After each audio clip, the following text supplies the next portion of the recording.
This is the Ledgo LG D600C LED Fresnel light. Now it's color adjustable from 3200 all the way up to 5600K, and it uses a COB LED module. COB stands for chip on board, and basically what that is it's a whole bunch of tiny little LEDs that are compacted together to provide one sort of lighting source. So you don't get all those individual point sources that you normally associate with traditional LED, say panel lights. The housing is made out of aluminium and also sort of nylon plastic material. Reasonably robust, but I wouldn't say brilliant.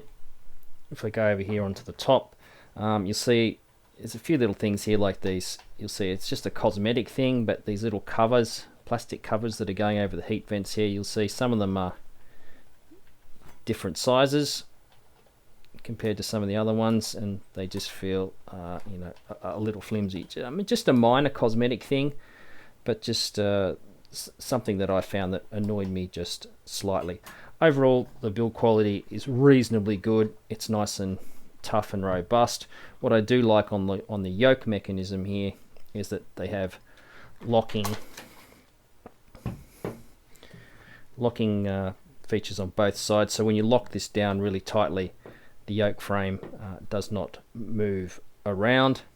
So on the back of the light, this is where all your controls can be found. I like this because everything's in the one place. If you need to make an adjustment, you don't have to go looking around on the light. Everything can be done on this rear panel. So I'll just go ahead and plug the light in. Just uses this connector that you plug down, and then you just turn the lock here. Pretty nice and robust. Not as good as a Newsshooter connector, but quite nice, and it's not going to pop out. I'll turn on the light here on the back, and as you can see, you've got a readout that comes up here. Menu system is very straightforward. All I do is go down into one to enter. This one here is for the Wi-Fi control, and here you can see I can toggle up and down if I'm using the optional Wi-Fi controller. Transmitter to operate via an iOS device, or use a remote where you can control the functionality of this light. This is where you would set the channel. So to access the light functions, all we do is go down to light, hit enter, and back up here. Now this is giving us all our information about the light. It's telling me what Wi-Fi channel I have the light selected on, and on this one here you can see it's showing me my output level dimming. I can go all the way from 1% all the way up to 100, and it works in 1% increments. The dial is quite nicely made. It's got little notches on there. On this side here, this is where you adjust the color temperature. It says coral for some reason. I'm not sure why it says that, but it just does. And this is where you can adjust the color temperature in increments of 100 Kelvin, all the way from 32 all the way to 56. Now what you will notice on here is it's got these little markings which indicate the actual steps between 100, but there's notches in between. So if you see, if I move this notch into these positions, you see I'm not getting any change in the Kelvin temperature. Basically, it is actually changing the Kelvin temperature, and it's going up in about notches of about 250 Kelvin. I did test this with a Sekonic C700, and you are getting that. It is actually changing the color temperature in between, even though it's not showing you on the display here, which is a little bit of a pity, but not a huge deal. So if I flip the light back over onto its side here, there is a knob at the back here that you can see. So when I adjust it, this is going to spot up the light. Now the range of this light is 15 to 50 degrees, so it offers you a pretty substantial range there. You can make nice little tiny incremental adjustments. It feels quite nice. There's not a ton of resistance. So this is the way you spot and flood the light. These are the barn doors that come with the light. You can open them up. They aren't too bad, but you'll notice they are a little bit flimsy. I can bend them around here quite a bit. I'd be worried how these hold up long term. Now they sit on this frame. But the nice thing is that you can rotate the barn doors 360 degrees, and if you do want to take them off,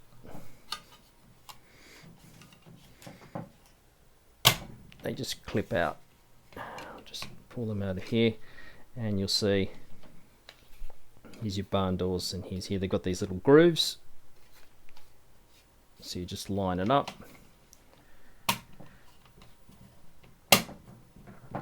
and clip them in, and they clip in quite nicely, nice and secure.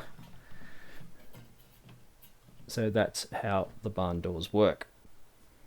This is the Orphan L lens that's in here. It's made out of an acrylic material, and it's fairly lightweight, but it's recessed behind the light fixture here quite well, so I don't think it's going to get damaged. You will notice that it's got vents all the way around the outside of the main part of the housing here. This is because a COB, chip on board LED lighting design, generates an awful lot of heat, and that heat needs to be dispersed.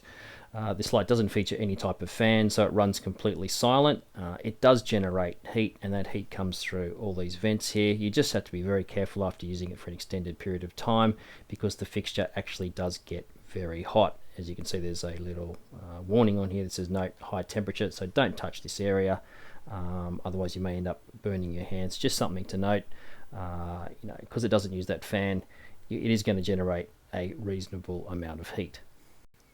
Another nice little touch is it's got down here on the yoke frame this little strap here with a metal lanyard and hook, so if you were using this in a lighting grid or hanging it up high or hanging it off something, you could tie it down. Nice little touch. Now, I showed you the power cable before. The cable that actually comes with it is pretty lightweight for a light like this. It draws 60 watts of power, so the nice thing is that you can run this off an optional V-lock battery plate that they sell.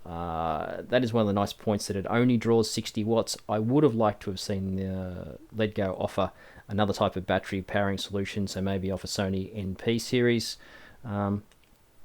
batteries, because some people who buy lights like this may not have larger V-mount style batteries. The cord is quite nice and long, which some other manufacturers don't do, so it reaches the floor even when you've got the light up quite high.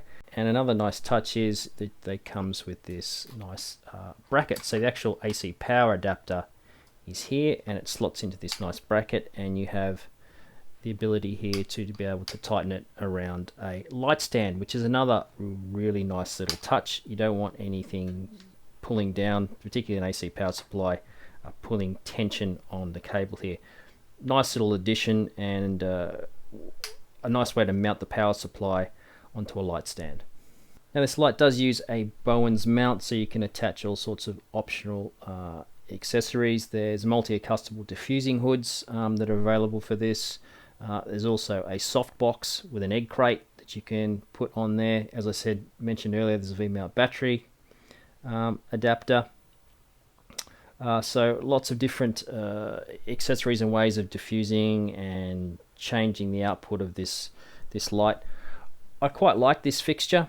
It's just a pity that, to make it color adjustable between 32 and 5600 with it using a COB design, is that the size has had to be increased. The output, while not bad, is not overly impressive for a light that is physically this big and weighs in at 3 kilos. That's the sort of trade-off that you get with this. The quality of the light is excellent. When I did photometric testing scores, which you can see in the article below, it was exceptionally good, very color accurate, very consistent, regardless of whether you were at 32 or 5600, and it didn't matter whether you were spotting or flooding the light. I think this light's going to be available for around about the $780 US mark. It doesn't really have that much competition.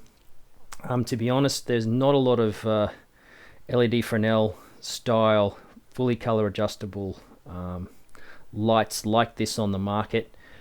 So it sort of fits into an interesting place. It doesn't really take the place of a larger, older HMI light because it doesn't have the output, and it's just a bit bigger than, say, like one of the new Dado Fresnel lights that is color adjustable, that is a lot smaller and more compact.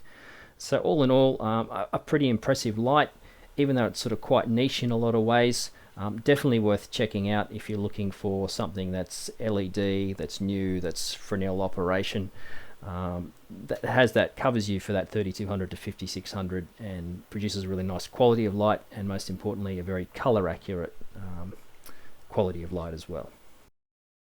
So let's have a look at some quick examples using the Ledgo LG D600C LED Fresnel light.